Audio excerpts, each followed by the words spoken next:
premise.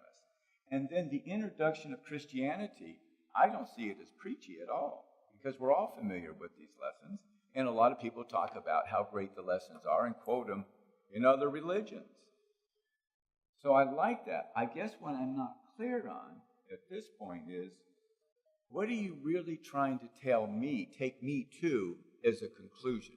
What do you want me to walk away with that would say, this is something I really want to keep? That isn't clear to me.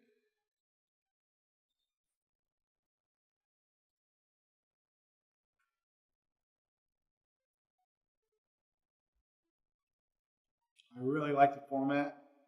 Very easy to read and easy to follow. I don't see a call to action. After failure number 3, it's a great sentence at the end. It kind of makes us think about. I probably understand what he's talking about. And I'm not sure on the one sheet if there is a call to action. But if I was to give this to somebody, this is my talk. I want to look down at it. What am I supposed to do? Okay, but let's make one thing really clear. Yeah. This is strictly yours. That's all the one page is. It's never meant to go out into the world. But if you're doing it to the club, it helps them. Your sales pitch, that's where it all comes together. That's after this. This is just, how is he going to structure it? Mm-hmm. That's really, see, without a structure, like we said, you have nothing.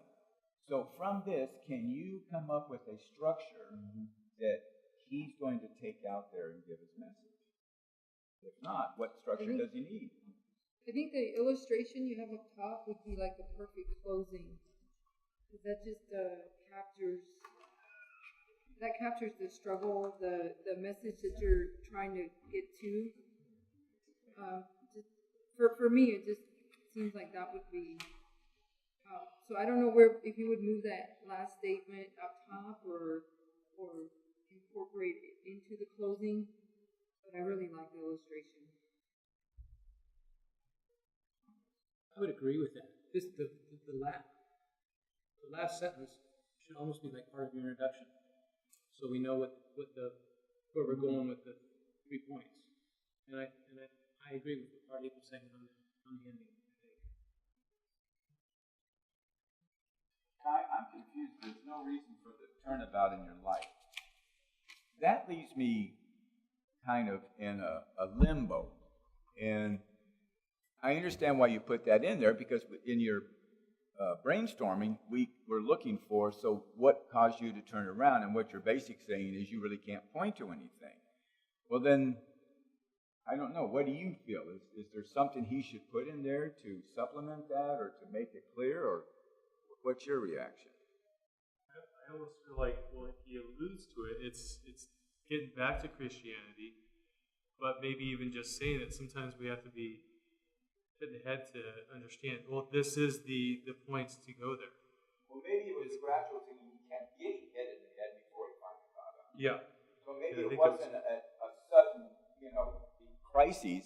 It was just gradually getting beat down, so that by the time he's 60 years old, he's saying, I think there's a better way to do it. So maybe that would be a way to approach it.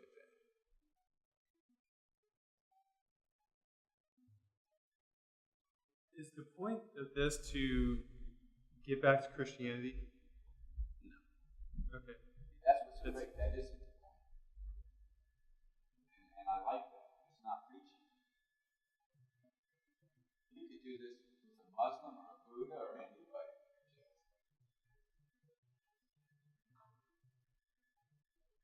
So what do you think? Is this a workable message? Is there something here? What does he need to do to make it? I love the story, but I do agree with Gillen here that illustration adds the color. I think that was really the illustration. I think the stories are really good. The whole build up and what you went through. I think that's really good. I guess the one thing that I have is when I analyze this is, okay, where am I going? I know there's not necessarily a conclusion to this, or with mine it was call to action. I didn't have that, but it was for me at least, where do I go? I'm engaged. It's like what you went through. I went through my issues, and I connect with that. But for me, it's just where are we going now? What do you want to leave us? I'm really working hard to keep my mouth full during this thing, so I want to say one thing. My audience, in the first sentence of my illustration, my audience is Christian businesswomen, coaches, leaders, and mentors who are already experiencing the problem. In my illustration, the first sentence basically is the problem they're experiencing. Our own perceptions and resultant emotions often get in the way of bringing assistance to those we are leading. This is for Christian audience. True, but our own perceptions. See, Christian businesswomen, coaches, leaders, and mentors. So the people in the audience, they're Christians. The people in the audience are losing their clients because they're not helping them. Illustration, our own, and the reason that they're losing their clients is because they're superimposing their preconceived notions about things on their clients. And that really needs to be at the beginning. Does that need to be in my? That's in my talk. Does that need to be in my one sheet? That premise, that's part of the premise. The premise is. I think the premise is clear. No, that they're losing their clients. That's the premise that you're really addressing.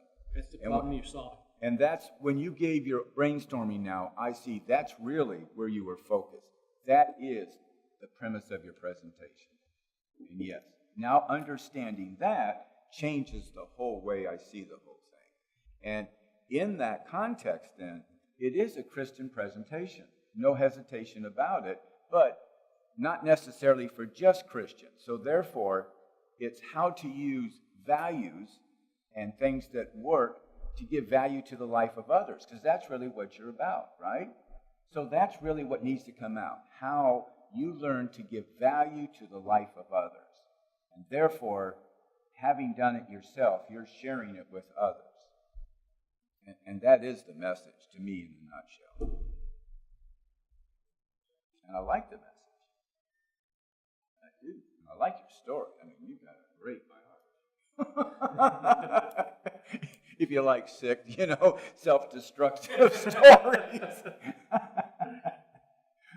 There's in a nutshell right there. How many more minutes we got? I think we're right there. Well, Victor, you did have a great one-page presentation. The only thing I recommend is if you're going to pass out papers, make sure the other side is blank. You didn't want to waste it.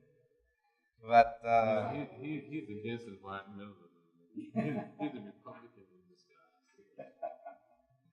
But the other thing too, as well, the end. Like I agree, the ending was as well. There's no direct evidence should have been the first part, and then as well.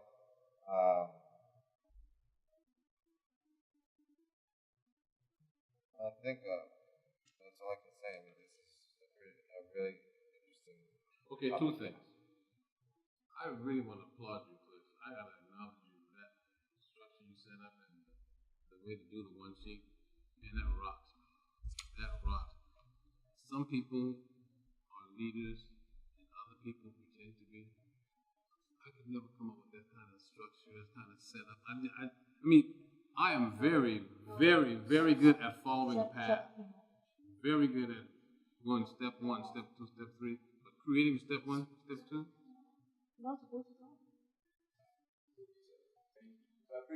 I said enough. Is that what you said? You said enough! All right, sounds good. All right, Hardeep, I hope we didn't offend you. I'm not trying to say okay. Offend Hardeep. I like that. Sounds like a challenge to me. I'm gonna go home and sleep well. Yeah, so you're going to do your... Sure. Okay, so let's take a break, all right? Motion.